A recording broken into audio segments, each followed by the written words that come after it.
Most welcome dear students. देखिए यहाँ पर जो ये पेपर है बहुत ही इम्पोर्टेंट है और ये क्लास 12th के बच्चों के लिए इम्पोर्टेंट है, हिंदी का पेपर।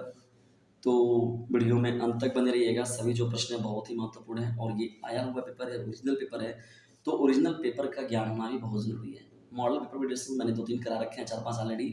आपको इस डीजे सर चैनल पर जाकर आप उनको भी देख सकते हैं, लेकिन फिलहाल में ये जो ओरिजिनल पेपर है इसको भी आप लोग एक बार देख लीजिए कि किस प्रकार से प्रश्न पूछे जा रहे हैं। खड़ी बोली गद्य की प्रथम रचना कितना पॉपुलर क्वेश्चन है डिस्कस। देखिए, गोरा राजा भोज का सपना, गोरा बदली कथा, भाषा योग वाशिष्ठ हस्त मलक। खड़ी बोली गद्य की प्रथम रचना, गोरा वादली कथा, पॉपुलर क्वेश्चन में पूछा गया है आपसे, बताइए। अब नहीं करेंगे तो क्या करेंगे आप ना, सीधा सीधा में पूछा गया है प्रश्न। शुक्लोत्तर युग के साहित्यकार कौन है? नीलकंठ मात्र से। लोकायतन कृति के रचनाकार कौन है? कितनी नाव में कितनी बार। प्रेम माधुरी रचना के कवि कौन है? भारतेंदु के हरिश्चंद्र सामने दिख रहे हैं। छायावाद युग की रचना क्या है? इसमें से कौन कौन है? छायावाद कामायनी देखी हो गया ना, कामायनी। जयशंकर प्रसाद जानते हैं कितना ज़्यादा प्रभावी रहे हैं वो किसमें? छायावाद वाले युग में। हाँ, इन्हीं से रिलेटेड है ये। प्रयोगवाद की समय सीमा कौन सी मानी जाती है? इनमें से कौन सी है जो कि प्रयोगवादी की समय सीमा है? तो 5 जानते हैं आपका गद्य से पूछा जाता है, 5 आपका काव्य से पूछा जाता है। ग भी देख रहे हैं आप, ये सबको मैंने बाकायदे बता रखा है। आप कम से कम 60 से 62 वीडियोज़ हैं हमारे यूट्यूब चैनल डीजे सर पर हिंदी के। यदि आप उनको पढ़ लेते हैं तो आपका समझिए बहुत ये जो वन लाइनर क्वेश्चन होंगे, जो छोटे छोटे होंगे, सब कवर हो जाएगा उसमें। तीसरे प्रश्न की ओर बढ़ते हैं। देखिए यहाँ पर ये गद्यांश पर आधारित प्रश्न पूछा गया। रमणीयता और नित्य नूतनता अन्योनाश्रित है। रमणीयता के अभाव में कोई भी चीज़ मान्य नहीं होती। देखिए ये रेखांकित किया हुआ है और अब तो पहले से सरल भी कर दिया है, आप लोगों को पूरा लिखना भी नहीं है, नहीं तो पता चला इसका लिख के चला गया कोई गद्यांश व्याख्या तो इसी को लिखते रह जाएगा। जैसे पहले लिखना होता था कि गद्य और व्याख्या पूरा कीजिए, देखिए अब तो यहाँ पूरा लिखा गया है, शीर्षक और लेखक। मैं पहले ही बता रहा हूँ, दोनों ही चीज़ों को पढ़ ले, अथवा में जो दिया था उसको अच्छे से देख लिया करिए और वहाँ से तब डिसीजन लिया कीजिए कि नहीं हाँ हम किसके बारे में अच्छे से जान रहे हैं। पहले तो शीर्षक और लेखक को जानिए। जब पहला ही प्रश्न आपका गलत हो जाएगा तो ये सब सही भी लिखे रहेंगे तब भी एग्जामिनर के दिमाग में एक सब बना रहेगा। तो पहले प्रश्न को कभी भी आपको गलत नहीं लिखना है, शीर्षक और लेखक का नाम जो है, ठीक है ना। किसके प्रभाव में कोई चीज़ मान्य नहीं होती, तो पहले आप पढ़े रहेंगे तो आप वहाँ से लिख जाएंगे। और देखिए रेखांकित अंश की व्याख्या कीजिए। रेखांकित अंश में 2 लाइन 3 लाइन जो आपका रेखांकित किया हुआ उसके बारे में बताना है। ये देखिए इसका थोड़ा ये भी प्रश्न आप लोग को दिया गया पार्ट, उसमें भी देखिए 5 प्रश्न पूछे गए, 2-2 नंबर के सब है। बढ़ते हैं चौथे प्रश्न की ओर। देखिए चौथा भी अब गद्यांश का जब हो गया संदर्भ सहित तो यहाँ पर पद्यांश की बात होगी। तरनी तनुजा तटतमाल तरुवर बहुछाए ना, यमुना छवि वाला जो चैप्टर है, भारतेंदु हरिश्चंद्र जी वाला, जो तमाल का जो वृक्ष है ना, जो यमुना नदी किनारे जो बसा हुआ है, तो उसी की व्याख्या किया गया है। कृष्ण जी की लीलाओं को ध्यान में रखते हुए देखिए है, बहुत ही इंपॉर्टेंट है। तरनी तनुजा तटतमाल तरुवर बहुछे। देखिए काव्य सौंदर्य को भी थोड़ा बता दिया करिए। तरनी तनुजा देखिए यहाँ पर क्या है, अनुप्रास अलंकार पहली लाइन में दिख रहा है क्योंकि ये चंपरास की तरह पढ़ता रहता है सरकारी की तरह, कुछ मिले चाहे ना मिले, लेकिन ज़्यादातर में देखेंगे अनुप्रास जरूर मिल जाता है। और यहाँ पर मनु जनु तनु ये सब जब आता है तो परीक्षा अलंकार ही मिलता है, ठीक ना।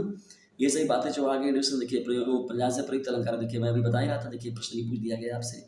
शीर्षक तथा छवि का नाम देखिए, जैसे ये बताया गया गद्यांश में वैसे ही पद्यांश में भी याद रखिएगा, इसको बिल्कुल भी मत छोड़िएगा। सही एकदम लिखना है तभी आपके अगले प्रश्न चेक किए जाएंगे, नहीं तो पहला ही गलत लिखेंगे तो वो समझ जाएगा कि आपको उल्टू बना रहा है खाली चैप्टर में। ये अथवा में देखिए ये प्रश्न दिया गया है आप लोगों का,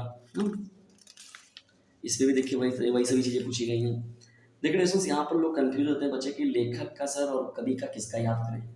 दो जो भी आपका गद्यांश में जो भी पार्ट दिया गया चाहे पद्यांश में दिया गया, अगर स्टार्टिंग के कोई 2 चैप्टर का आप याद कर लेते हैं, 2 कवि का 2 लेखक का, 2 कवि का 2 लेखक का, यदि और भी दिक्कत है आपको 3-3 ले लीजिए ऊपर से। अगर मान लीजिए 10 चैप्टर है तो 3-3 का पूछा जाता है। स्टार्टिंग के 2 पढ़ लीजिए आप, समझ लीजिए उसी में एक का आपका फंस जाएगा।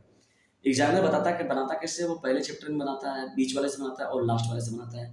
ज़्यादातर तीनों मतलब पूरे पेपर को कवर करता है वो, तो आप एक पढ़े ही रहेंगे ऊपर से, आपका कवर हो गया, ठीक है ना। जहाँ से आप याद करिए उनमें लाइन से 2-3 जो लेखक रहेंगे, 2 लेखक कम से कम 2 लोग को तो जरूर कवर कीजिए। ये देखिए डॉक्टर राजाई प्रसाद द्विवेदी, प्रोफेसर जी सुंदर रेड्डी, एपीजे अब्दुल कलाम हो गए, इनके बारे में देखिए दिया गया। काव्य वाले में देखिए मैथिली शरण गुप्त, सुविता नंदपत, महादेवी वर्मा। जो बातें लिखना है देखिए 80 शब्द में लिखना है और सटीक लिखिए और प्रभावी लिखिए। बहुत ज़्यादा कूड़ा तरह लिखने की जरूरत नहीं है। हेडिंग वाइज लिखिए, हेडिंग वाइज से थोड़ा प्रभावित करेंगे और राइटिंग को ध्यान में रखते हुए लिखिए। देखिए पंचलाइट की कर्मनाशा की हार वाला देखिए, ये बहादुर की कहानी का अथवा सारांश लिखना है हम लोग को। हाँ, सातवां देखिए स्वपठित जो खंड काव्य आप लोग का रश्मि रथी हो गया, किसी का जिले वाइज अपना जो है इसको आप लोग समझ लीजिएगा। ये पॉपुलर ये भी समझिए ग्रामर की तरह ही है, फिक्स है, और वो पूछना ही है आपसे वो प्रश्न, वो तो प्रश्न चेंज नहीं करेगा, वो ऑटोमेटिकली वो प्रश्न पूछ देता है सीधा सीधा आपसे। खंड ख में जब आएंगे तो देखिए संदर्भ सहित व्याख्या भी लिखनी है, हिंदी अनुवाद लिखना है यहाँ पर जो दिया गया है आप लोग का पैरा है ना। महामना विद्वान देखिए, महामना जो ये है मदन मोहन मालवीय जी वाला चैप्टर है, उसमें से है ये जो आपका दिया गया है यहाँ पर ना। देखिए संस्कृत श्लोक में किसी एक संदर्भ सहित व्याख्या लिखना है। देखिए दो लिखा गया, विद्या विद्या विवाद के लिए, धन मदाय के लिए, शक्ति परेशान करने की परिरचना, खलश से साधु विपरीता जनदाना चरचना। देखिए ये भी बहुत इंपॉर्टेंट है हाँ। वो जो था चैप्टर इम्पॉर्टेंट है, उसमें से है आप लोग का ना, विद्या विवादाय धनम मदाय, विद्या विवाद के लिए, धन का मदद करने के लिए, शक्ति दूसरों को परेशान करने के लिए। तो इसके विपरीत जो बुद्धिमान लोग होते हैं वो धन विद्या क्या करते हैं, ज्ञान के लिए, धन दान के लिए, और शक्ति दूसरों की रक्षा के लिए प्रयोग करते हैं ना। सीधा सीधा था ये अर्थ जो इसका। विद्यार्थी किम त्यजते, ये बहुत इंपॉर्टेंट प्रश्न है, बहुत ज़्यादा इंपॉर्टेंट प्रश्न है। संस्कृत साधी कवि का आसित देखिए, कालिदास आसित बहुत इंपॉर्टेंट, ये देखिए सब प्रश्न है डिविजन, और पॉपुलर है, हर बार पूछा जाता है। श्रृंगार और रौद्र, संदेह और अतिशक्ति हो गया, कुंडलिया और गीतिका हो गया, ठीक है ना। इसको देख लीजिएगा एक बार आप लोग छंद को।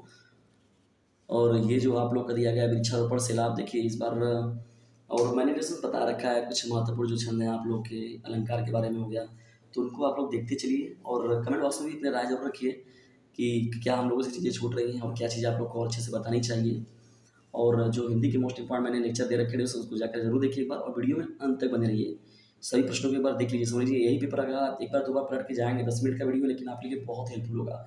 कम से कम ये तो रहेगा हाँ पेपर तो हम पहले ही से देख के आए, क्या पेपर में पूछेगा यार, हम लोग पहले ही जाने सब पेपर देख के आए। बीएसएस चैनल पर हमको इतना पेपर दिखाया गया कि हम पेपर से हम लोग डर ही लगता है। तो ये चीज़ें होनी चाहिए डिविजन आप लोग के अंदर। वृक्षारोपण से लाभ, भारतीय समाज नारी का महत्व, ये सभी देखिए प्रश्न है, पॉपुलर है। तो देखिए मैं एक प्रधानमंत्री होता था क्या होता, लगता है एग्जामिनर भी जान गए हैं कि बड़ी ज़्यादा लोग, आम जनता जो होती है ज़्यादा पंचायत करती है कि अरे हम प्रधानमंत्री तो ये कर रही थी, हम प्रधानमंत्री तो वो कर रही थी।